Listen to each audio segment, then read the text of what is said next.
આ અમારા વિડીયો ઉતારે છે ને ભાવેશભાઈ, હા એણે મને 9 વાગ્યાનું કહી દીધું હતું કે તમને મોકો મળે ને તો ખાસ દ્વારકાધીશને યાદ કરજો. અને જ્યારે ભગવાન દ્વારકાધીશનો હુકમ થયો ને મારે દ્વારકાધીશને યાદ કરવા હોય ત્યારે દ્વારિકાનો નાથ મારો રાજા રણ છોડ મને માયા લગાડી રે. દ્વારિકાનો રાજ મારો રાજા રણ છોડ છે, એને મને માયા લગાડી રે. મારો દ્વારિકાનો નાથ મારો રાજા રણ છોડ છે, એને મને માયા લગાડી રે.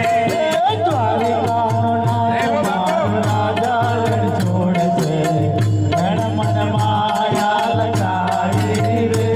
આ બાજુ કેટલા બહેનો બેઠા છે, માતાઓ, એ બધાને નમ્ર વિનંતી કે બધા ઊભા થઈને આપણા દાદાનું આંગણું છે, દાદા સાક્ષાત બિરાજે છે, તો પગની બધી કસરત મૂકી પગમાં તમને છે ને હવે ખાલી ચડી ગઈ, તો હવે ખાલી ઉતારવી પડે ને. તો હાલો આવો ઊભા અને હાલો કાંગ્યા જાડેજાભાઈ, હાલો હાલો.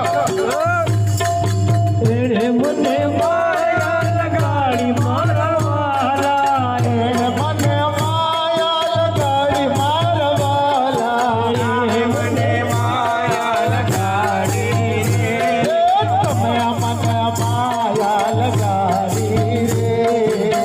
મીરાનો માધવ વીર ગોપાલ છે, એણે મને માયા લગાડી રે.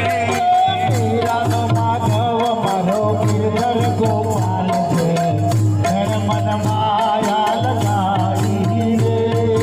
દ્વારિકાનો નાથ મારો રાજા રણ છોડ છે, વાલા માયા લગાડી રે. દ્વારિકાનો નાથ મારો રાજા રણ છોડ છે, એને મને માયા લગાડી રે. સુદામાનો મિત્ર